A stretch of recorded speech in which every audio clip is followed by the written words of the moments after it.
the same time do some kind of cheese. So it kind of offers the full variety of gameplay, and that's what you look for in a map. Let's introduce our players here in the southwest position as the Blue Protoss from Team SK, and I think just recently re-signed, right? He did. Yeah, He so you can expect They signed to the whole see team, him. in fact, actually. Yeah, which is just MC. You're such a polite commentator. You're It like, took me a yeah, second absolutely. to be You're like, wait a second. There was pulled a actually fast just one. one guy in there. SKMC, our Blue Protoss in the southeast position. Over here in the northeast, one of the newest members of EG, along with Revival, is EG Jaedong RC.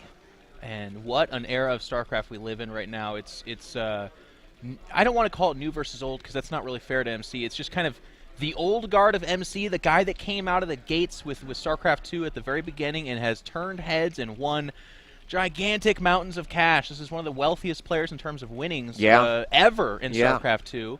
And he is going up against the old blood, the people that came into Brood War and conquered the world and slayed demons, man. Jaedong, Flash, Bisu, these are some of the guys you will hear talked about from old men who played StarCraft for way too long 20 years from now. And it's really exciting to see what does these Kespa-trained players have to offer going up against the guys that have been getting it done since the beginning of StarCraft 2. And, I mean, that's one of the most interesting storylines with these guys coming in. I mean, obviously, Pro League is in full-blown, engagement, and it's really exciting. I didn't realize it was going to be such a, for me personally, Jeff, like such an interesting tournament, one that I would, not miss. And I think that, getting to see these new players, while some of them are still not necessarily at the caliber that, you would expect out of, say, a lot of the other Korean and international players, seeing Jaedong play, seeing Rain play, seeing Flash play, who have certainly already put themselves out there as like the best of the old schoolers, is really quite awesome. The mingling is really exciting because I wasn't one of the people that was like the elephants are coming until I started hearing stuff like. When the Kespa guys kind of stepped up, they had this pride to them. They had this like, you guys were B-teamers. You guys were not the A-team starting squad. We are the ones that you served. Here we come. And much to my pride, a guy like MC, you know what he did when that kind of talk was coming out and that pride was there? He dressed as the Undertaker and carried a coffin in and said, and he pointed at Jaedong, or no, it was Flash, excuse me. He pointed at Flash and said, like, you're next. And that's why MC is an entertainer and a competitor and one of the best personalities in all of gaming. Completely agree. I mean, MC is just one of those players that I enjoy watching, not only for what you have just, what you've just mentioned, but also the fact that he is such a great player. Yeah. The personality is just like a cherry on top of all of it. So, Yeah, well, okay, so let's go ahead and get into the game here a little bit. Obviously, you guys can tell we can talk StarCraft forever. We are out of the break. The tournaments are starting. It's all here now, so there's going to be a lot of that.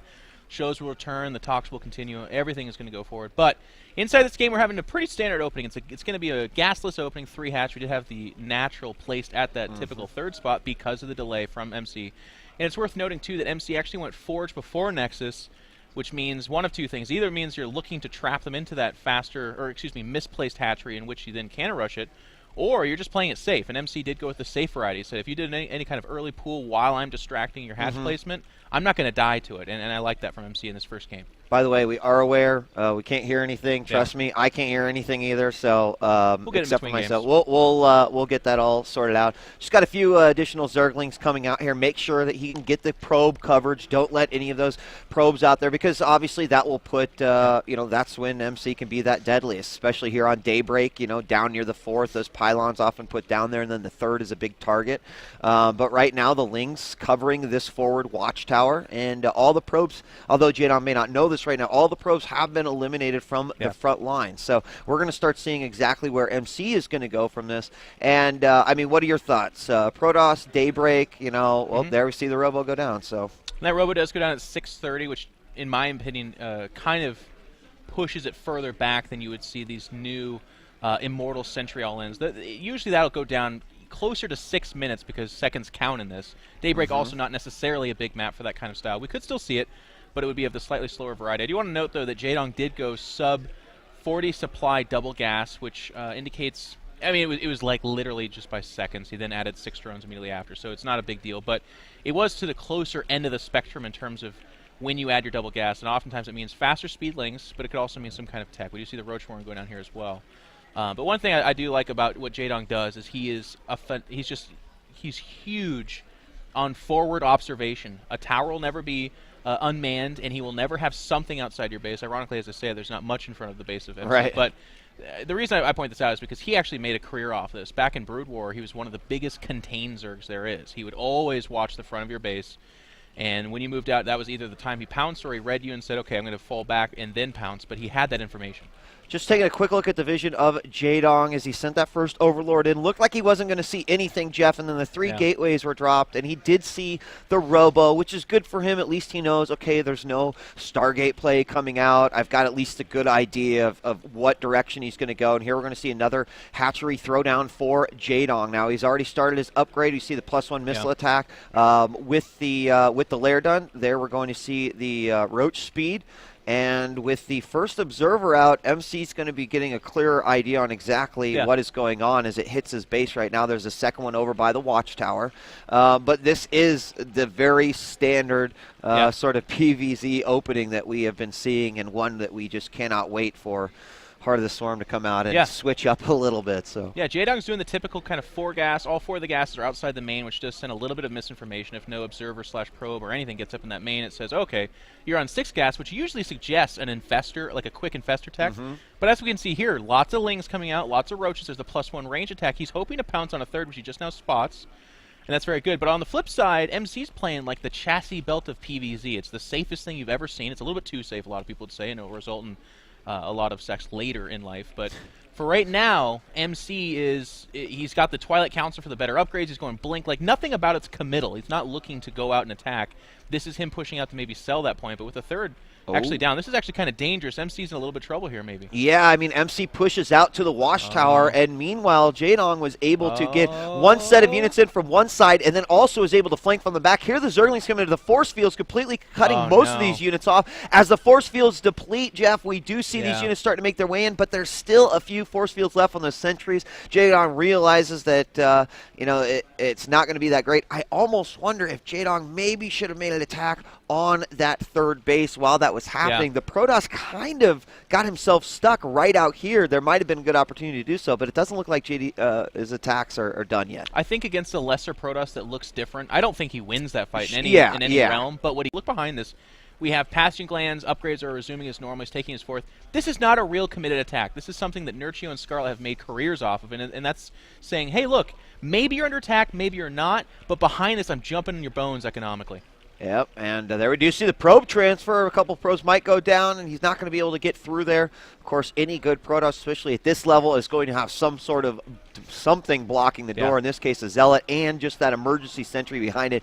Additionally, I love just the Immortal that happens to be sitting there as well in case the roaches come out, but I just think it's because of the whole position. He got stuck in traffic. He did, he did. He was going to go join his brothers over there. And it works for the better, though. He was like, wait a second. Hang on, guys. There's a sea of Zerglings outside the base. I'm just going to go ahead and chill here for a moment. But behind this, we see pretty standard stuff again from Jaedong. He's going to go ahead and get up to that 4th. He's added the 2nd evolution chamber. You can see the upgrades switched from +1 range to now melee upgrades. And a lot of people have speculated about this. Why is that? Why would you ever start with +1 only to switch to melee? Why wouldn't you jumpstart the upgrades you're going to finalize with? Well, the +1 range allows you to make the decision, oh, okay, I am going to commit to roaches instead of going infestors here. And with that +1 range attack, it gives you the potency to actually deliver that blow. But if you see an ironclad Protoss, like what MC is doing, he never moved out except for the one time for the tower. Otherwise, this is as safe as it gets 3-base play. He says, okay, I can't attack you, so in the meantime, I'll switch my upgrades to my late game play while I'm macroing. And, I mean, at this point in time, I mean, where are the points of attack for Jaedong? He continues to point in here. You see he's spending a little bit of time at the 3rd. Now, a lot of times we'll see, and hold on, we're going to have a lot of lings coming in here. Yeah. It's just kind of a bait there, working MC's position and zoning a little bit. But here come those infestors. This attack is so hard. It's very much so classic of like the 2 medevac Marine push you'll get from Terran players. But here comes the offloading of those free units. They're landing amidst all the sentries. This is going to be very costly for MC. The Zerglings are a non-factor, and because they're a non-factor, actually MC is doing just fine here, and he did lose some sentries, but quite frankly, that's not the biggest of deals in this situation. No. No, not at all. In fact, I think MC handled that very, very nicely. I thought with those initial infested Terrans going out, Jeff, that it could be really bad. I mean, we saw a huge concentration of them right there, and you note the first Colossus popped out. Had the Colossus been out there, that would have been a non-issue as far as the attack, but it was the force fields up here. And right before this attack happened, I was going to talk a little bit about a lot of times we see the Protoss doing the gateway wall-off right here.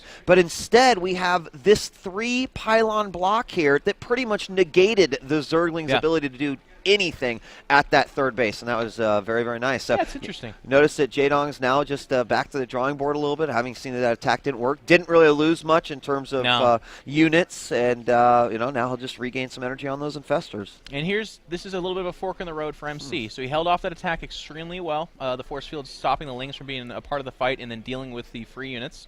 Was just a beautiful hold there. But does he take a fourth? Does he macro here? Or does he muscle up and go for the 3-base push? MC kind of known for his timing attacks. Not very much so known for his late game, but there it is. There's a 4th Nexus. And you know what? I think this is the right choice.